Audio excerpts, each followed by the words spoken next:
here live um, with me. And as I see we got about three people that are joined and are on right now.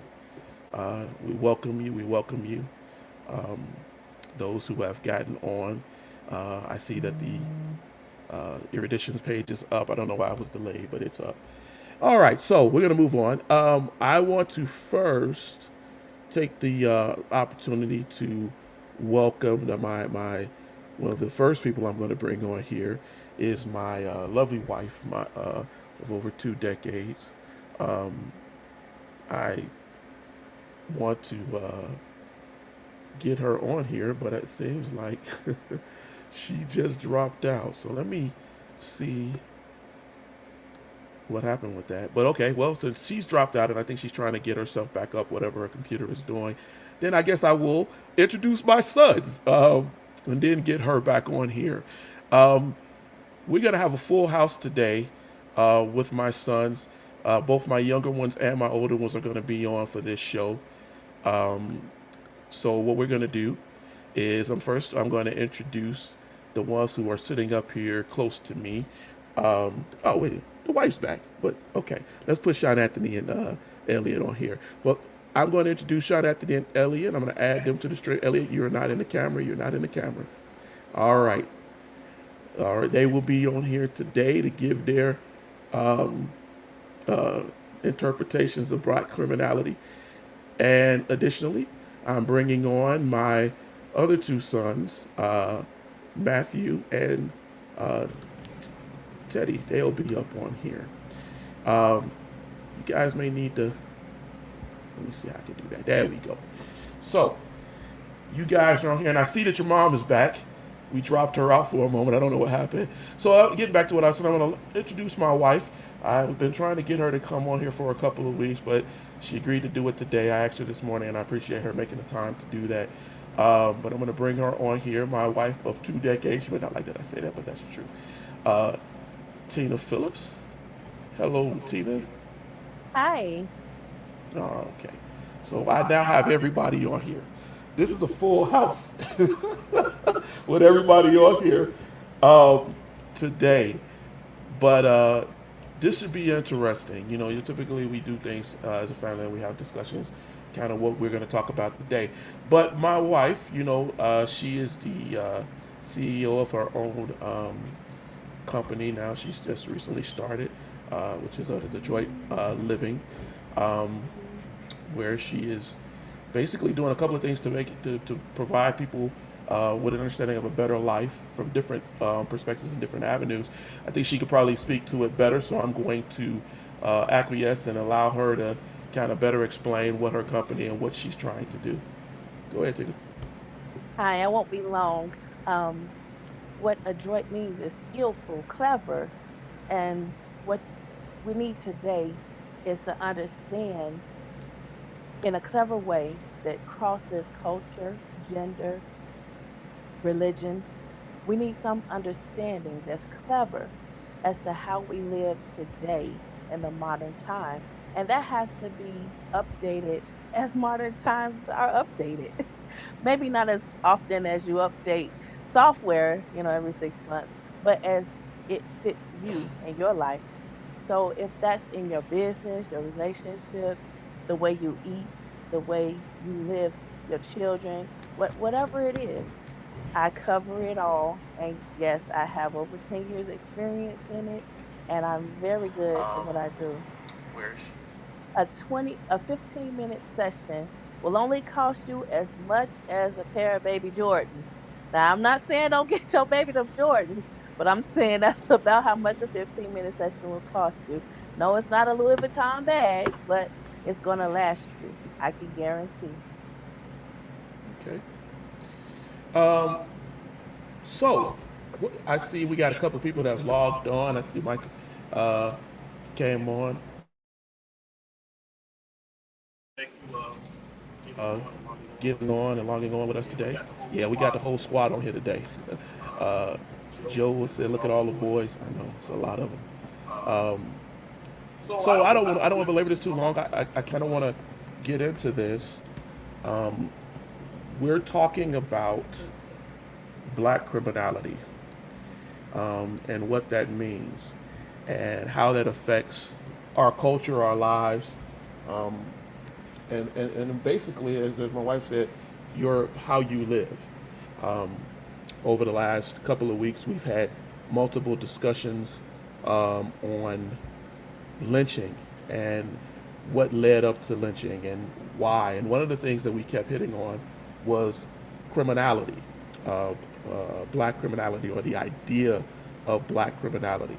But because I have not had my two youngest um, on here, what I want to do is I want to ask them, just as I asked the other two when they first came on. And I want to start, I'm going to start with Elliot. I'm going to go in age order. Um, I want you to give me an understanding of how do you feel, given what we're doing with Erudition right now, we're trying to share history and understanding. How do you feel history is being taught to you?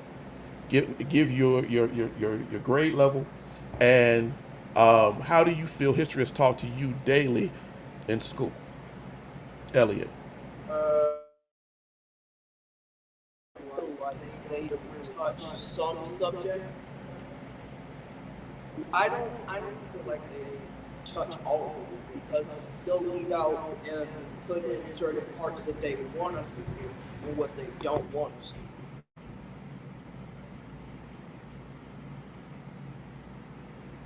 do. And give me, so what do you mean at certain things? Give me an example of something that you think that they leave out that you think you should know. I feel like there isn't enough like black role models in history books.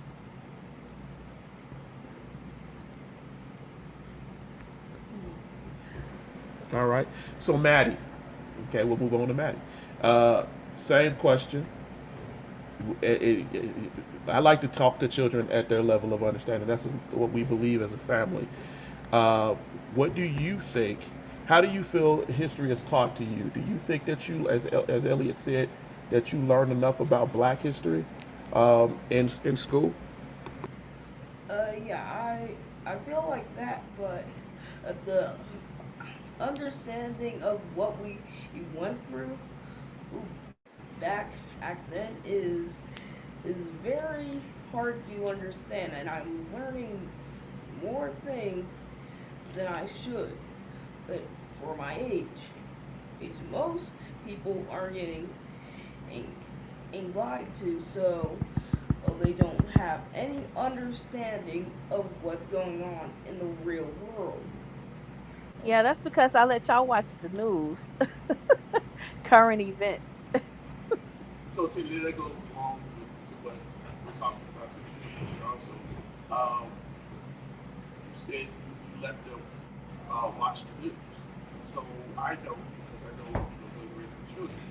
But for people out there, what would you say is a better way? What you think is a good way for children to be exposed to history and to be able to cipher through all of this madness that's going on? Okay, first let me say your mic is kind of dropped out and you're relatively low. I would say the best way to help people to understand so that they're um, not so that they're more receptive of it, so they're not blocking it out intentionally or even subconsciously, because it is a lot to deal with, especially when children become aware of the color of their skin. For a long time, I remember um, Matthew, he didn't know that he was not aware of what his complexion was because we never spoke about it. We just go along, and he has friends of different cultures, and some civilians, some military, and he never thought about the content of what the way people treat him. He just thought he was, and for a long time he thought he was white. He was like, no, and we watched something on television, and he says, no, black. I'm not black. I'm white because I'm not bad. I'm good, and I'm compassionate, and I care about things, and I care about people, and I'm always nice. And I said that. I said, you are all of those things, but you are black. So we had to start focusing more on that because when skin color becomes something that the child is aware of, that's the time when you need to start to incorporate more and more of an understanding to them. But if they don't tell you that they're dwelling on that or that that's even an issue, then you may not they may not be ready to be receptive to that sort of thing, and you could traumatize them at that developmental level where they won't be able to be receptive of such a point. So you have to feel your child out, talk to them, let them watch the news. I have a niece, when she was a twin, and when I kept her, we watched the news, and kids, they can ask questions based on the content of what you're watching. I watch cartoons with them, and a lot of the cartoons have some topics that are far more mature than what parents may think. And that's introducing the child to skin color, gender, sexuality, etc. And if you're not talking to your child and you're not watching the things with your children, then you don't know that your child has already been introduced, and you need to start talking to your child about it so they can feel comfortable talking to you and say, well, mom, I don't understand this, or mom, this. And they may side away from things. My boys, they shied when Teddy and Sean Anthony were young, and Eddie, you had to go to Bahrain for 3 years. That was the time of the years where I had to introduce a lot of sexuality things to the boys. They were transitioning back from being originally homeschooled and traditionally schooled, and they came out of traditional school once you left to go to Bahrain, and they wanted to go back to homeschooling. So they were like, well, I know that they were confused because a lot of the kids on the playground, they're doing some things. And Teddy wants to talk about books he read. And the kids on the playground is like, I don't want to talk about books. I want to play kissing games with you. I want to go behind this thing over here, and I want to see what you got to show you what I get. And I told them, I said, well, your upbringing, you have to pray, and you have to help those people understand. And if you curse, or if you go and kiss or touch somebody, or you let them touch you, let me know, and we'll talk about what the next step is and how to use this and how to use that. So they had to learn at a very young age, even so far as kindergarten. Okay, so you make a good point, and those are things that we definitely going to talk about today. Um, so when we talk about black criminality, right? Because we've been talking about the whole thing. I'm not going to show the videos of the young people that have been shot. We know many of us watch the news and we know the experiences of what's going on. But we're going to kind of go into a little bit here. Um, when we talk about black criminality, because I want people to get out there and be interactive, a lot of us, at least for me, coming up as a child of the 70s and 80s, we look at the war on drugs, right? We look at how that played out and how many of us uh, grew up in environments where there were lacking fathers. Um, Drug addiction was heavily in the communities, um, and so a lot of us gravitated towards church. But But at, those PSAs helped a lot. Those public service announcements, after school specials, those helped a lot. And the whole GI Joe, knowing this half the battle, we don't have that anymore. But that helped a lot. so you say public service announcements helped, but that's true because Nancy Reagan got on there and told everybody say no to drugs, right? And they got on there and they told it. But in the black communities, it helped us understand what was going on to some extent, but it didn't stop the flood. And so, what I wanted to talk about today was structural violence. Um, we are people who, sadly to say, are the victims of structural violence. We have lived through these situations throughout, I'd say, for the better part of 200 years. And when you look at the definition of structural violence, is when an institution or something, police, you can call it whatever, drug, racism, sexism, whatever you want to call it, prohibits you or harms the people in this country or in the environment. Over the last 3 weeks, we talked about how lynching was a way that they harmed us with racism. But now we're seeing structural violence with police officers. Um, and I want to ask the boys, have you ever in your time in school, Teddy, you finishing high school, going into college, and after you taking some college classes, have you ever heard of structural violence? Structural violence. No, I do know, but we have heard the term total war. What about you, Sean Anthony? I'm afraid no, I have not ever heard structural violence. So, even the people out there. So, Tina, I know you have a psychology degrees, and so you may have a perspective on it. Um, but what the biggest issue of structural violence is the prohibition of you being able to have your basic needs, your right to have property, life, health. Um, do you see structural violence as you said earlier the PSAs, but do you still see it as a major issue even now?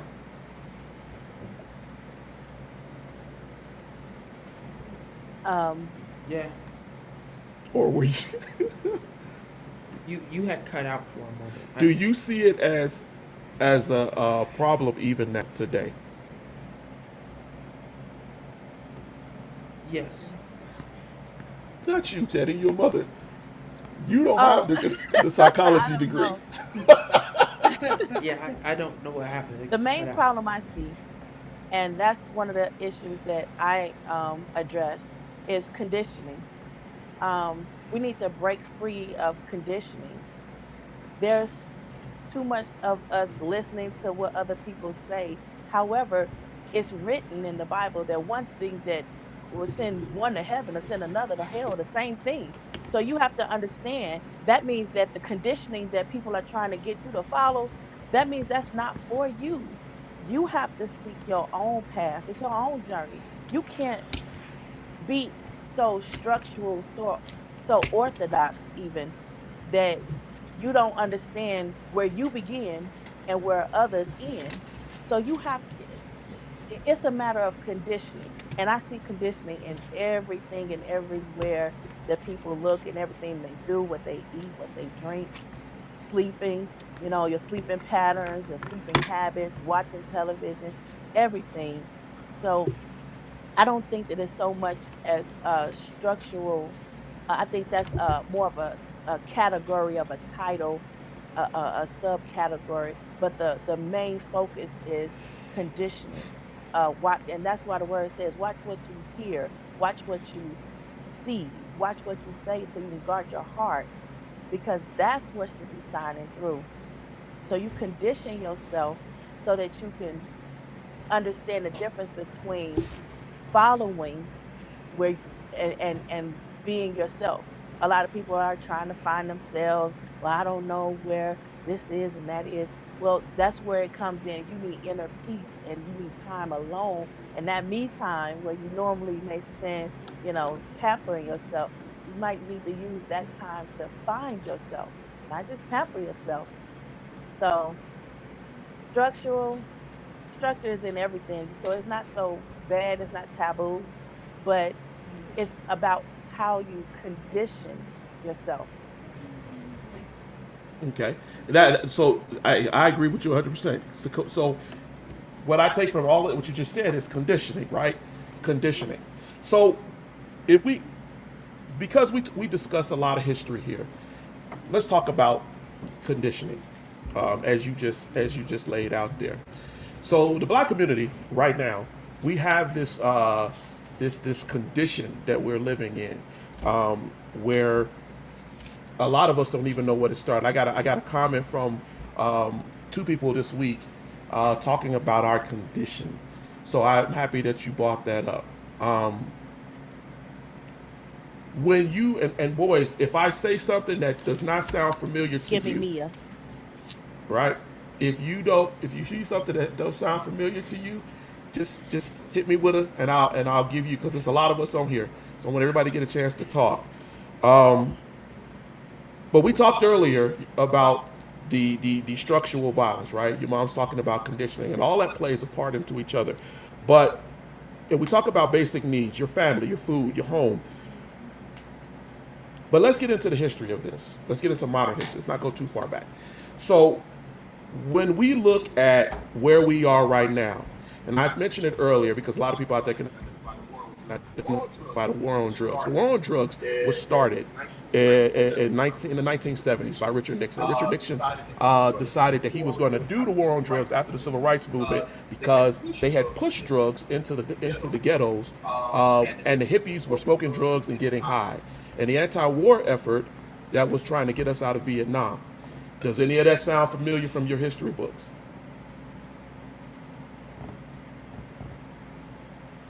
I guess not. Can you all hear me? Yes. Yeah. Yeah. Does it sound familiar from your history books? No. No, it does not. Good. I All right. am not in that. Yeah, there is a little bit of an echo, and it might be because we're all in the same house. But um, I want you to think about that. They started a war after the Civil Rights Movement. It was a war that was placed into the country against us. So Richard Nixon decided that they were going to go in and create laws that would lock up black, brown, and disorderly. They don't teach you that the reason behind this was what your mother's talking about. They put a condition over people. So the hippies were associated with drugs. Even now, when I say hippie, what do you boys think about? What comes to mind? Drugs. The person who's against war and smokes and stuff.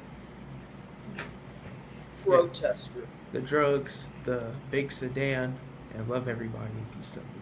Yeah. Free love, drugs, and everybody is just lost, escaping, right, going to the other side. Yes. But what is lost is that how many hippies did you see going to jail? Was displayed in your books of going to jail, being put in, taken away? I can't really have an answer since I don't know. But if I had to guess, it would be at least 10. Maddie said, yeah. Let him speak in the mic. I don't know. I don't know, but if I had to guess, it would at least be 10. So you say 10, huh? 10 out of billions. You probably are right. But And you they, know what? The funniest thing, those people did not get records. But and that wasn't it wasn't really a cause. But when you had Martin Luther King Jr. and people like my uncle Fred Shuttlesworth and all those people that they want to put on coins or maybe not put her on a coin, I don't know, but they have a record. They have a police record, and it's not been expunged. But if you get those hippies, they have no record, whether they had it originally and it was expunged or not. They don't have a record. And we're conditioned to think that that's okay. that's a good point. No, a lot of them did not have records. You had the Weather Underground, and you had people blowing up stuff. You had the Salmonese Army. They were shot and gunned down. But let's remember that they thought that they had kidnapped a woman, and it was led by a black man. So when we look at those things, we understand the criminality. We also look at people like the Black Panther Party. The Black Panther Party was infiltrated, and if you talk to people about the Black Panther Party, there's this idea that they were thugs, they were drug dealers, they were criminals. So, and a lot of those people, some of them are still in jail today. But I know that that is not covered in your history books, and I know because I have gone and looked through your history books that they speak very little of that. So when I make that point, I'm saying that when Richard Nixon what you weren't taught, started this war. He started the war on your ancestors, on people who look like you. And what is often lost about that is the laws in which they put out. So I'm going to cover a couple of those real quick. Jonathan, we are getting a little echo. See if you can mute a little bit. All right. That'll make it easier for people to be able to hear.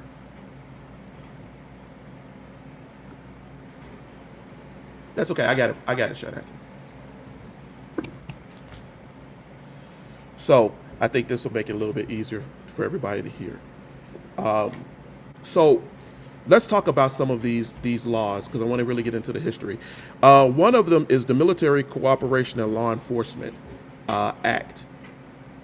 Do you all, and I'm going to ask this question, I just want your hands, right? Do you remember ever hearing about that in school? If you did, raise your hand. Okay. The Military Cooperation and Law Enforcement. Earlier today, a young lady I was speaking with, she said something in regards to an act and a law. So can you explain the difference? So the law, right, can go through Congress and can be passed. But at the same time, right, when we talk about an act, right, the president can also sign certain things into being. They can also be put up through Congress, right, later. But you know how we often see that the president has gone and signed an executive order, right? So he puts an order up and the government follows that order. And so a lot of times what we're seeing with different acts, right, they are legal, and they do pass, right? But a lot of them can be actually put into place well before, right, it is legally acceptable by Congress. This is sort of one of the things that Richard Nixon and different presidents did. They started these wars on drugs. They started these wars on the poor, these wars on black people, without the full cooperation of, say, Congress. So when they did that, what happened is they were able to go in and enforce these hellacious programs on us. But I don't want to get too far into the legalese So of the that. difference between a law and an act. She was trying, we were debating between the Emmett Till law and Emmett Till act. Okay. So is it the Emmett Till law or is it only the Emmett Till act? So when you talk about an act is also a law. It's legislation. It's a statute of law made, right? So you can have an act of Congress. However, what I'm trying to explain, what I was trying to explain to you before, is that we can do a formal act and then go, even though it's a law, it's a bill, it can still be going up. But it's a statutory plan. It's passed by Congress or any legislation as a bill until enacted or it becomes a law. So the president can say, hey, we're putting this up, right? This is what we're going to follow, but then it becomes an actual law. Once So people practice it. yes. So, but the thing So about with those, the, for example, with the George Floyd, is that going to be an act or is it going to be a law? I don't know. Most times we put an act into place, but again, I'm telling you again, it's going to become a law, right? What I want us to understand today is the idea of why these acts and laws, and don't get caught up on that, because all of them are enforceable. So you're saying Every it's interchangeable, so it all of doesn't them. really matter? What I'm telling you is they're all enforceable. They're all executive. They're all enforceable by law. So when we talk about the Military Cooperation and Law Enforcement Act, we need to understand that we're not taught. We're not taught about that. What that does is it allows that the cops to come in and take your property. It allows them to use military force. See, because after Reconstruction, and we need to remember, in doing Reconstruction, we were not allowed, we were coming out of slavery. the country was put in martial law. So the military was actually sent down to the South to enforce the law so that those locally could not kill or murder us. Right? So back in Nixon's time, they decided that they were going to pull that away. That's what this cooperation law enforcement act is. And we're dealing with that today. So when they send people, SWAT teams and everything into your house, when people like Breonna Taylor are shot down with no warrants, when they come in with tanks and barricades and knock that stuff down, that's former military equipment, and they are allowed to use that due to the act to take your property, right? To be able to take you down. But that didn't just stop, right? They also did what is called the Comprehensive Drug Abuse and Control Act. So when I talk about criminality, when we talk about criminality today, we're talking about drugs. That's how they used it. Rather, Clinton called us super predators, whether it was Reagan calling people welfare queens, whether it was Bush getting someone to sell drugs, tricking a black man to sell drugs outside of the White House. This was a trap that was laid by us. And these acts and these laws that you're talking about that are all enforceable, that's what I want you to take from this, are still in play. When you talk about the Comprehensive Drug Abuse and Control Act, that means that they can take all of your property. They can take your car, your house, any of the money that they find in your car. That's what gives them the right to go in there and cut and destroy your car and tear it up. All of those things are happening because of these acts. But it also allows them to criminalize black people. Because, see, the poor don't have lawyers, don't have people that they can pay to be able to fight it in court. To say, hey, wait a minute, this ain't, I don't think this is completely legal. And this is what I meant earlier when I talked about how we have structural violence. They have a system designed to enforce criminality and structure on us. Well, I was looking at when George Floyd's case was won, and how Biden said that he was going to do more things to address systemic racism. And a lot of people, they were saying, well, I don't know how much that's going to help us or whatever. And I don't know how much. And that's where the information about an act and a law really comes into play. And people want to understand a bit more about why, what, when, how, so that they know how to fight, how to argue, how to condition themselves to be ready for wars. I wouldn't say wars more so than I would say, what did the No Effing Around Coalition say? Prepare to defend yourself. When the KKK and the Proud Boys and Oath Takers were saying, for people of color not to be outside by a certain time, and they said, well, we're going to be prepared to defend ourselves. We need to understand what's a law, what's an act, what's enforceable, and what's not enforceable. I could agree with that, but what I will tell you, and where we get caught up with that, is that so it's all the law, and I want to make that very clear. So if anybody else has a question out there about it, it's all a law, right? Whereas an act can be a single thing that's being passed, a bill like the Civil Rights Act, the George Floyd Act, call it whatever you want to call it. But a law does not have to necessarily just be one act. It goes in the idea of an act, right? One act, act one, act two, whatever. There can be multiple acts. And that's where we fall. Hold on. That's where we fall into the trap. Because what I'm saying right now is that if we have all of these acts put into place, we talked about the military cooperation and law that allowed the military to help law enforcement to take down black people, right? If we talk about the Comprehensive Drug Abuse and Control Act, that's the act that allows them to go in and take your property, your house, your car. And this is the thing about that, without conviction. The law says that without conviction. So when you put all of those acts together, what you have is a system right? And this is what I was saying earlier, a structural violent system that takes away the basic needs of our people. But our children are not being taught this. So the reason why I say don't get so caught up on the act, right, is because when you get so caught up on one part of it, then you miss the other parts. You miss the other traps that's coming. See, they got other things that are laid out there in there. Boys, did you know that they could come in and take your house because somebody said, or they planted drugs in your house, and they can take you to jail and sell your property before you ever get out to jail?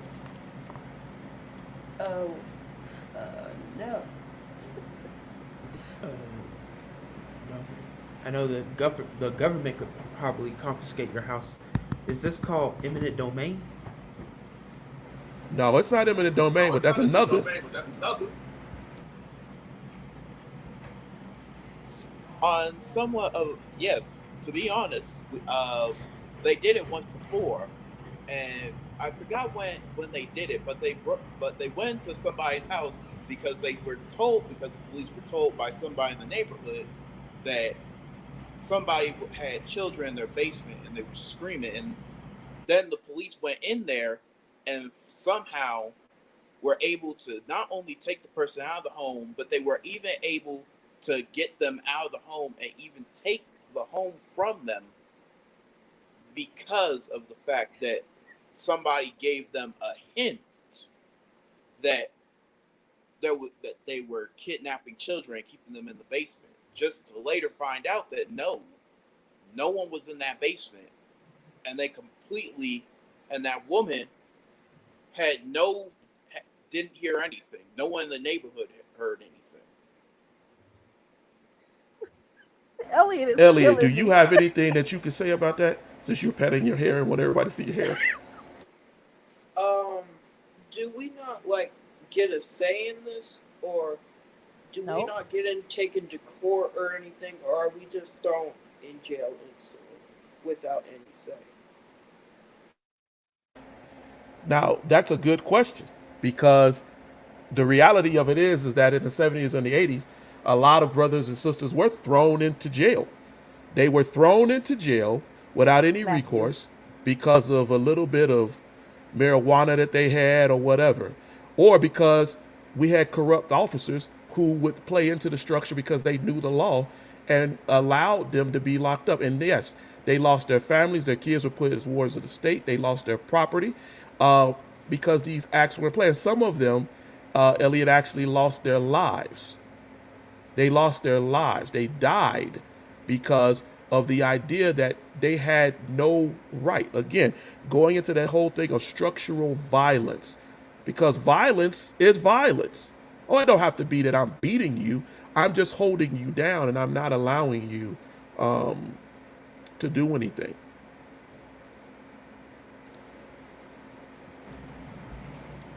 Matthew and Teddy, do you have anything that you would like to say about all of that?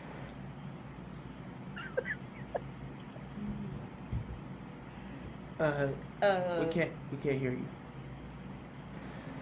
Do you all have anything you'd like to say about that? uh, Yeah, I, the fact that they can run into your house, sell your property, and that do you make money when they sell your property? You No. barely get the money you work. You So know you what's can, Take it out the so you taxes. can't even pay for you can't pay for bail. You can't use any money even when you get out. So again?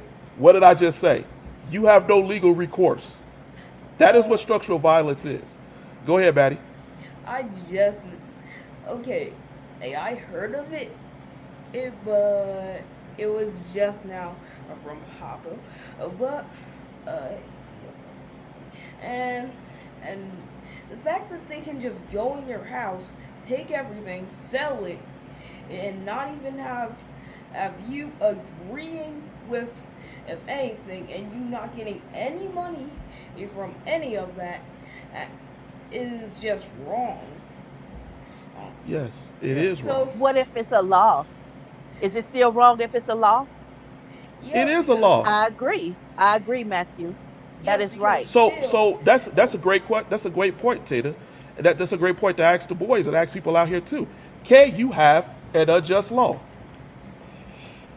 And give me an example of an unjust law. I think Eric pointed one out, Eric Spate. He said he couldn't even serve in the military as a double majority. And James, if you said Mia Lucas, I'd love to add her to my little group.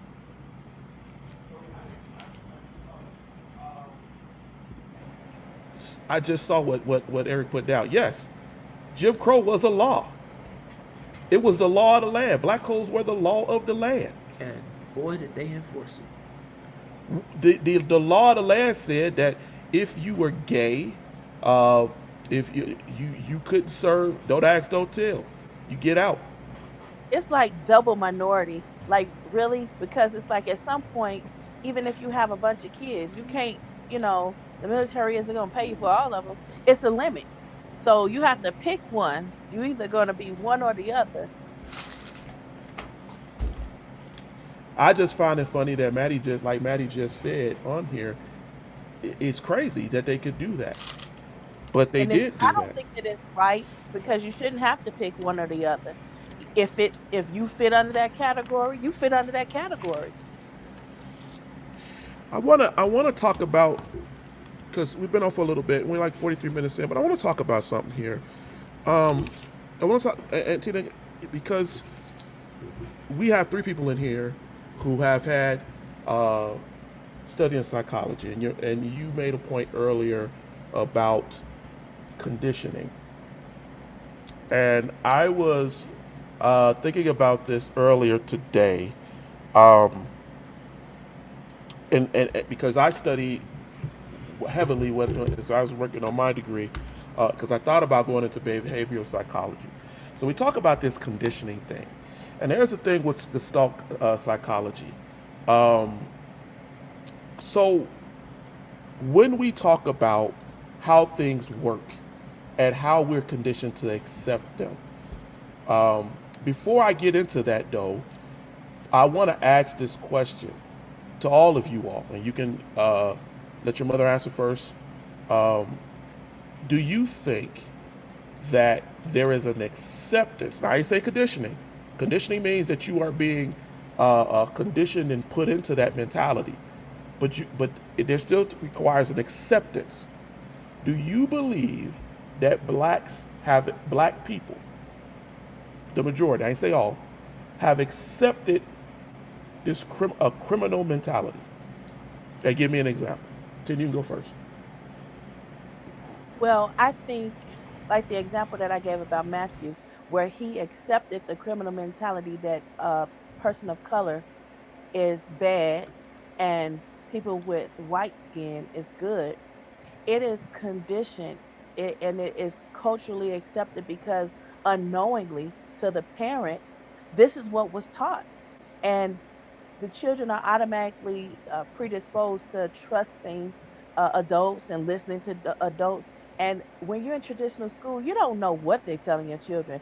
They tell your children things like, "Oh, I'm the boss here. I'm the mama here. I'm the daddy here. You're gonna listen to me." So you don't know what's being told to your child, and your child doesn't know what to tell you that they've been told. So they don't know what battle to fight.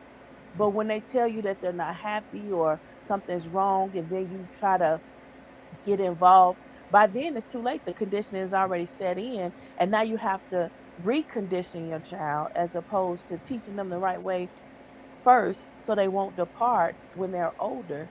And I think a lot of times, people take advantage of the fact that we have other things that we have to do. We have to go to work, we have to go to school, we have other things that we have to do. So we have to trust that they're going to take good care of our children because they have the degrees, they have the job, and that's what we trust for them to do.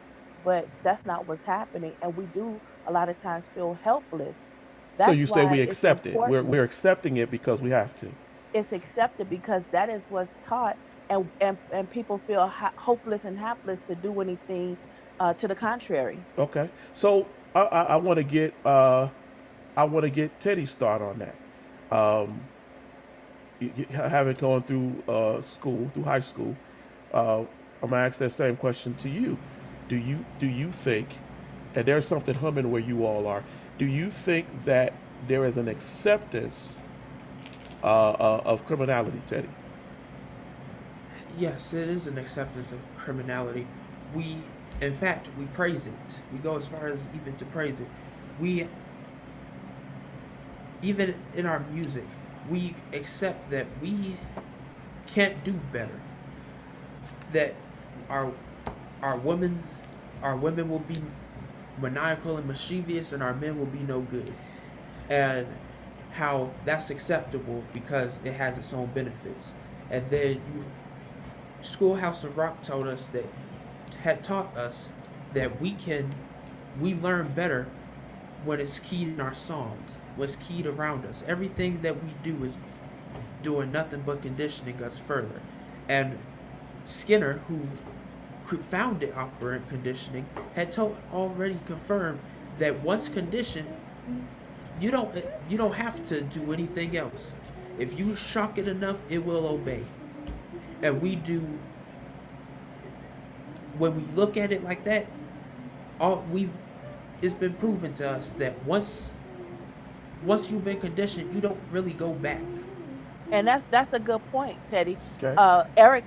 Eric Spate said, it's an expectation of because we're so used to it, we're accustomed to it, but that doesn't make it right, and this doesn't mean this It should be doesn't. a way of life, and that's why there's a lot of groups that's getting together and trying to recondition people of color to let them know just But my because that question, was Tina, historical doesn't mean it should should we stay. be conditioning at all? Now I want to hear Maddie. Maddie is the youngest. I want to hear Maddie because his thought on that. Maddie, do you think that people accept being criminals, black people? And Uh, give me an example. Most of the time, yes, as they do, but I have one thing. When I was young and thought I was You was young. white, I I I believed if one thing that everything would go right. And my conditioning was correct. I thought that everything would be okay. Nothing could harm anybody. But once I started watching the news, it actually hit into me where no, Oh that wow. was not happening. That was not happening. And most of the time, I, conditioning can be a problem with your reputation. And reputation is really important if you don't want to go to jail. That's true. That's Your true. reputation is All extremely right, important I if you want to don't want to go get to because jail. we're running out of time. I want to get Elliot and Matthew. I want you all. Same question, Elliot. You go first. I want your thoughts on that. Do you think that conditioning is accepted, Elliot? Is accepted because sometimes you'll see people being stereotypical, even people of your own color, like eating watermelon and see eating Yeah, chicken with hot that's a good sauce. point, Elliot. They go on here to go on YouTube and TikTok and make it seem as if it's the norm because, oh, it's funny. I'm going to get likes. I'm going to get views. Yeah, you're right. Okay, let's get Sean Anthony in here. I agree with Elliot. It it is accepted in a regard because yes, you'll go on. You know exactly what's funny because you think, well, this will sell. This will hit. If I eat a watermelon in front of the camera and do it like this, people will like it. If I make a rap video talking about how women are no good and how they're trash and how I'm not and how I'm gonna pimp them out, then yeah, it's accepted and you're accepting it by buying it. And every single time you listen to it and go, yeah, that's nice. That person's thinking, well, I know what's gonna sell now. I know what people want. So yes, in a way, it is accepted. And though I wouldn't say that it's a good thing to accept it, it's so deep now that if you went and tried to not accept it, then it's not going to work because there'll be some people who think, yeah, I still like this. And you know what? That's a part of the conditioning, positive reinforcement. If I pay you enough to keep doing it, you'll keep going far left, far left, far left. If I pay you enough to go right, you'll keep going far right, far right, far right. I won't mention the young man's name, but he originally started a song and he got popular off of YouTube. And then he started going far left with it because they were paying him. So that positive reinforcement conditioned him to keep on going, even though he may say, "Oh, that's just a character I'm playing. That's just something that I'm doing. That's because that's acceptable there, but that's not really my life. That's just my YouTube personality. That's just my Facebook personality." But these things, let me tell you, as a industrial organizational psychologist at the doctoral level, we looking at all that. We're looking at your social life on social networks that's you're publicly displaying for free, and you're telling us everything about your life and it's free, and you're not getting paid for it, but we learning who you are and what you do and what we don't want to hire. So that's a good point, and I'm glad all you all put that out there because um, one of the things that we also which want to do here is want to teach, right? And so that you all hit all of the parts of it that I was thinking about earlier today. There is a thing in psychology, it's called apopenia, right? Apopenia is when you connect things, right? You connect spontaneous perception of things and you connect them together. And what you try to do is you try to find meaningfulness or something about it that drives you, right? We have a problem in the black community by being so caught up in the propaganda, the idea of Apopenia. We see this thug, this mentality, the money and everything. And we form these connections that are absolutely false. They are not reality. But we don't know that until many times until it's too late. Now, people who want to drive us, they keep this idea on us. And so what has happened is we call it conditioning. We're calling it conditioning. But it's a little deeper than that because what we just talked about is the acceptance. And you accept it for whatever reason that you want to accept it. You watch it and you say, okay, that's good. Sean Anthony said because it's money. I think somebody said because of the girls or whatever it may be, popularity, as Tina just said. But whatever we do, we accept this reality. There's another thing that is called transduction. Transduction means whatever you see, the stimuli you see, you bring it in, your mind processes it.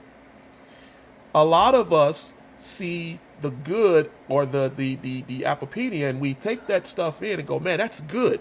That guy's rich. That guy's famous. I had a man tell me one time years ago, we were talking about rappers. And even though they were sexualizing women, and I thought a lot of this stuff was wrong, the first thing came out of his mouth, but brother, they getting paid.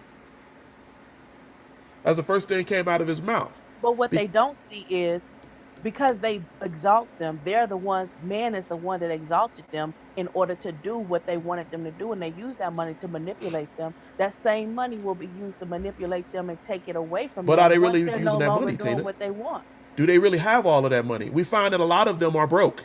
We find that a lot of them die Yeah, penniless because it's yeah, a yeah. lie. It's what we thought we saw, what we perceived. It's a The lie. the And money so, the money man from WWE, Ted DiBiase, that was a persona. You don't really have that. They flaunt that because they want to enforce this character upon you. With such as when you have this much money, you can afford to do this. You can afford to put diamonds in your teeth, get stones in your head. You But then again, there it goes with the just because you can doesn't mean you don't should. mean that you should. Don't mean that you should. Yeah, So that's the evil that we know that we seem to do the most. we're about 5 minutes outside of an hour. Um, and I like this discussion I really did. I thought it was going to be difficult to juggle with everybody on here, but I liked the discussion. Uh, we did have some echo, and I'm happy that we got over those things. But this is the thing: when we talk about black criminality, the criminal intention, what's going on, all the things that we talked about today, as we close this out, I want us to think about this. Everybody who um, got caught up into these Apopenia thoughts and all of delusion and all of the conditioning and accepted it. Let's go back and look at this young lady recently that just got shot and killed. When we push criminality, and I want you guys to tell me if you agree after I make this point. When we push criminality on people and we tell them that that's the way, when we lock them up, when we put, like your mother said, acts, laws, call it whatever, and we do things to condition them, push them down, um, and they respond in a violent way, who was to blame for that? Because that was the thing that happened over the last 2 weeks. But you know what? I think Who's to um, blame for that? I think a lot of times the elders in our community, the elders in our community. Hey, everybody, the elders in our community. The reason why I say that is because after Martin Luther King Jr. died, it seems as if all the elders, and at the time, their elders, they were the ones that took over. And I understand how Obama is saying that now it's our turn to pick up the ball, even though Obama would be considered President Obama would be considered our elder. He's saying no, it's y'all turn to pick up the ball. But a lot of us are still in the child mentality that, hey, no, as long as my elders are still alive, it's on you, and I blame you Okay. for what this is. Whereas our children are going to say, yeah, granddad, it's on you, but it's really on us all Okay. because we So all need so to push so one I'm gonna another. tell you, old head, because we old. We older. Okay. So let's listen to what these kids have to say. Uh, let's start backwards this time because we did Teddy and Matthew before. Uh, Sean Anthony and Elliot. I want to know from y'all. Do you think that we blame the elders? Do you think you blame your grandmothers, your grandfathers, everybody? Do you think that they failed you, and that's the reason why a lot of people in our community gravitate toward the thug criminal mentality? I want your honest opinion. Let's start with you, Elliot. So I think that no, that's just their way of escaping instead of accepting the fact that they've become their own monster in a certain way. Well, in a way, yeah, because when you sit back and you allow things to happen, you have to accept accountability as well from the moment of time where what the Bible say, the age of awareness. When you Okay. become to the age of awareness, yeah, you do kind of become your own monster because you're accepting this, you're allowing yourself to be conditioned to this, you're ignoring innate discernment between what's right and what's wrong. Okay. Yeah, good Okay. point, So, Elliot. Sean Anthony, how do you feel about that? I don't believe it's the elders' fault. Because think about it, there's only so much you can do during that time, and it's not like they didn't try. Because even then, it was hard to get through what they had to get through then. And so yeah, in the time you have phones, you have technology, you have video recordings, you could send out a post and get a bunch of people to gather in one area. You could raise up a whole cause. You can make a bunch. You could boycott an entire company nowadays. It's not the I don't see the elders as having that type of capability.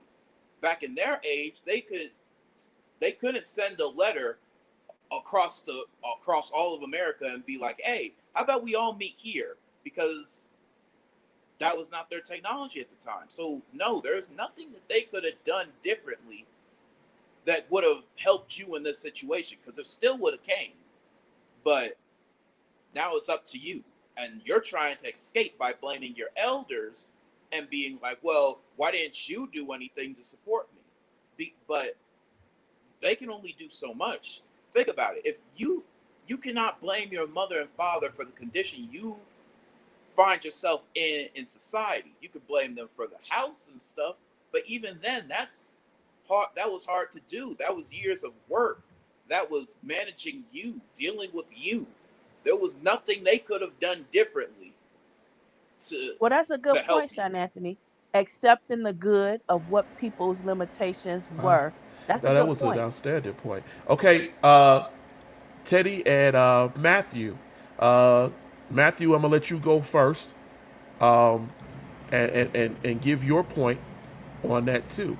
Do you blame your ancestors, grandparents, and everybody else for criminality, for thinking about thug stuff? I mostly try avoiding this stuff because then and my mindset goes into deep thinking, and I don't want to do that at that much because then it questions is what happened and why is this happening? Why is this happening to us? Why is this happening to us? Me, everything. That's a good point, Matthew. Why? Why Avoidance. do That's we? that's good. Why are we killing? Why are we killing each other over color? Or instead of trying to work together to solve like things like pneumonia, cancer, all that stuff. But we're all just arguing about skin color, killing each That's other my son. for no reason. That's a good point. Oh, They're wow. avoiding the real All topics because by distractions. Good point. all because of jealousy that black people were on the earth longer than white people. Like seriously, skin color or white Wow. or black, mixed or anything, it doesn't matter. Just as why are you killing each other? Because you're What's up? That's jealous stupid. over their just skin color. Preach. Preach. Hey, you are absolutely right. From the mouth of babes. And this is why I say, and why me and Tina have always said, you talk to a child at their level of understanding. Because you do not understand what this world is doing to that child's mind. When he just made that point, when he said, I don't want to think about all of it, Daddy, but I do. Because then I say, why are they doing that for something so stupid as a skin color? That's from the mouth of Right, that's because wisdom. there's far more important things that we could be addressing. And Wow. even NASA, the stuff that's going on with NASA. We have NASA ambitions and we want to go out into space and But we we can't can't solve do our that whole if problems we're here. sitting here I Yeah. killing each other over color. Let's let Teddy go ahead. You make your point. Same thing. I'm glad that Matthew said it. It is stupid. You and I don't blame our grandparents for it. They tried their best to do what they do, what they've done, and some of our grandparents, we are still blessed, and grandparents even, are still alive, and still trying to make that change. So Yeah. no, it's not really their fault. It's more of the fact that we have seen the millennial generation, they've seen, well, that got us nowhere. And then we go back into either accepting that we're criminals, or, okay, the only change we're going to get is if we take it into our own hands. And just as the 24th had showed us in that movie, in the riots, we can't afford for that anger because there's too much. It goes too deep. And Wow. we to know that Matthew knew all that, yeah, because we're still trying to ask ourselves that question of how are you doing this over something that doesn't make any sense, over a skin color. But that's It why doesn't. we do what we're doing right now. I wanted all of us on here together because And we have these discussions in our home. But what this also should do, what the interactive sessions should do, is allow people to understand you can have a discussion with a child as young as Matthew. You can have a discussion with them and they can tell you how they feel. Because too often, what we don't do is we don't go ask the child what, like your mother said, when they're watching the news. Maddie said it earlier. I used to believe that I was conditioned to believe that the world was beautiful. It was good. And then I started watching the news and I started to understand that is not the case across the board. And then it made me have to, like he just said, he touched me with that.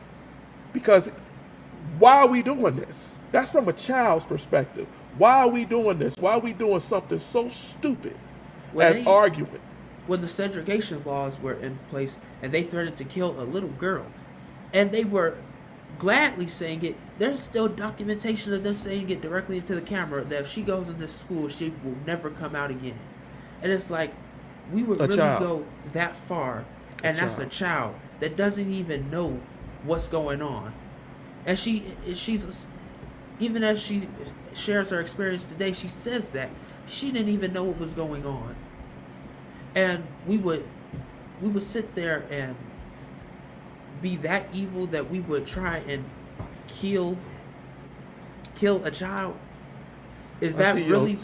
Your brothers are doing a switcheroo. We get ready to get off of here. I would give it about another 5 more minutes because we did get on here a little bit late. But I'm going to. But a brief synopsis. We need to change the way we condition ourselves. And now, as the children pointed out, we have the ability to be unlimited in our communications because I know I have a global outreach, and I reach across the globe with just my Facebook alone. So we do need to start thinking and to help one another recondition ourselves. They have it saying in the church, the elders have to reach back and grab the hands of the younger people who don't understand and let them know they'll understand better by and by. So we talking about conditioning and agency. I think what was definitely made pointed on here today is that you cannot blame everybody for your own agency, your own thinking, your own ability to come up with an idea of what's going on, because you can accomplish anything. You can change any behavior with your own agency, your own thinking. And that is at any age, at any standard, at any place. But when you accept conditioning, and that's what I wanted to state on here, we are conditioned, and we are being conditioned to accept thuggery. But now I think we're getting to a point where we need to start talking about this with our kids, start talking about this with our community, start talking about this in our churches. We preach a lot of Jesus. And that's great. But what is the commandment? Me and Teddy talk about this all the time. What was the commandment that Jesus gave us, Teddy? To love one another. To love one another. And we find that hard to do. And then we would sit there and make a mockery of God by justifying our evils as God wills it because you shouldn't be. That's shot Anthony right there. God wills it. And that's why conditioning is something that we have to focus on retraining, reconditioning, because I'm not a big advocate on I miss you too. I'm not a big advocate on titles and all that stuff. Education and all that. The thing about education is you can teach yourself. Learn on your own. Once you learn what you don't know, now you know what you have to study, what you have to learn. So I'm not a big advocate on, oh well, you got to go to traditional schools so you can do this or that. I'm an advocate of understand.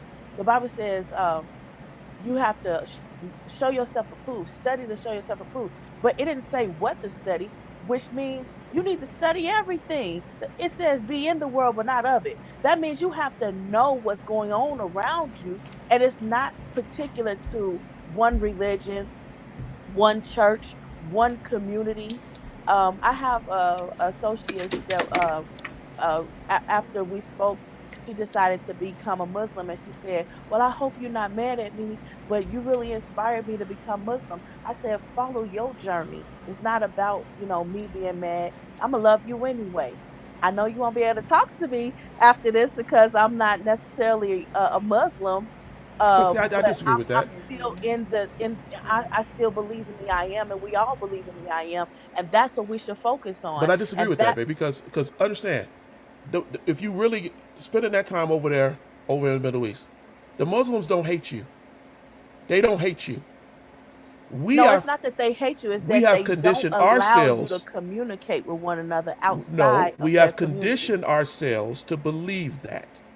And we'll talk about that on another episode because we have conditioned ourselves to believe that these religions don't hate you. But they do tell you when you go over it, I've been all over the world, that the problem is we are conditioned to hate them or dislike them or push ourselves away from them. You And don't they even should have a debate. understand we still love them because we love you. It's not about so much of what your faith is. It's about the fact that I love you. It's not about your All right. faith. All right, we don't went over, and I'm fine with us going over. um, I'm going to thank you all. So next week, we're going to do another Black History Bowl. We're going to do that next week. What the difference with that is, boys, is we're going to have, I'm going to go seek out here some of the people who have been so graceful to come on and share this program with us. We're going to try to find us somebody, family outside of family, whatever, to come on and do a online competition to show what you know about Black history. I'm not going to be in it. I'm not going to be in it because I'm just going to be the guy who plays the Alex Trebek, and lets the questions be. My sons are very funny about me playing Yeah, trivia. from the last bowl, I heard you were being particular about who you awarded points. It That's was not true. favor based. That's not true. Yeah, I heard my sisters in there complaining that the Oh, you boys said that. taking over. Not at all. Nah, they I've were just never mad taken. about If the you don't trade answer it fund. right, then you just don't answer it right. And we will do that. And so Eric is talking about apartheid. We will talk about apartheid, Eric. This is an Because- ongoing every week program that my sons actively play a part in telling me sometimes, Daddy, this is what we need to talk about because this is what we talk about at home.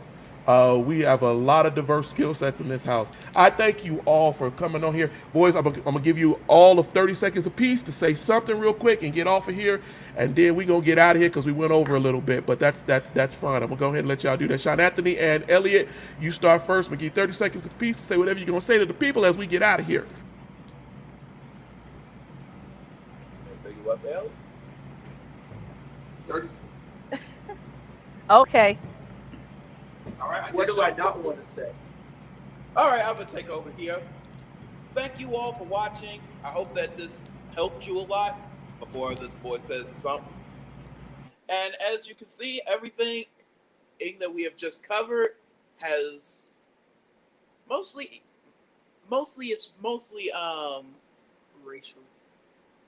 yes, it's racial, but it's also a look into what the young see in this, because you got to really question what in the world are they seeing, what are they thinking and seeing that we're not seeing? Because if you think about it, we're affected, we're traumatized, we can be traumatized as adults and teens, but the young, that's going to affect them for possibly forever. Good point. Good point. Yes. Matthew, you want to say bye? I want to say something, and the part where I cover thinking, and yes, I apply that to mostly everything, and I think in beyond death, and I think in everything, and I just want to say goodbye. And if you're asking, yes, I am okay mentally and physically. And have a good day. All right, Teddy, go ahead. Thank, Bye. thank you for watching. We hope that you continue to send in your questions, send in your thoughts. There are no wrong answers with learning. This is a discussion that we need to have. And it can go on for so long because it's been going on for so long. We know what it is. Yeah, I think we need an episode where people just come on and start venting. Because That would be forever. vent Yeah. what's going on with you. That's be forever. All right. It just, All right, Tina. You go ahead. Anything you got to say before we get out of here? Well, it's been fun. I'm looking forward to the bowl. Let's get some women in there And I'm not trying to be cancel culture That's because they are sexist. my sons. But yeah, let's get some women on the And I agree scoreboard. with you, but we'll see who responds to actually join to do whatever. Elliot wants to be on every camera. All right, everybody, thank you for And tuning remember, in. you may not be your ancestors, but they didn't want you to be. They told you to be better, and To be better, They and that's one of the things sacrificed that we their talk body. about. They sacrificed their body, mind, and health for you to be there. There you go. We are an Born, anomaly. born to be better. These generations after our ancestors, we are an anomaly. All We right. are their dreams and hopes made fruition. All right, So, y'all. Y'all will talk yeah. forever. Praise the Lord. Hallelujah. It's been great having everybody on here. I'm sure everybody that's on there, like when they get off, they've been off for hours, Like 17 when you minutes. get holy, when you get holy. He got holy at the Bye. end. Let's skip to the end. Have a great All right, y'all. Have a good one. Thank you, everybody who tuned in. Eric, thank you for all your questions. We will answer questions even though we are off. Next week, we will be back to do this bowl. And Bye, I just want everybody. Bye, everybody. I just want to say again, thank you, everybody. Have a great and blessed rest of your day. bye, people.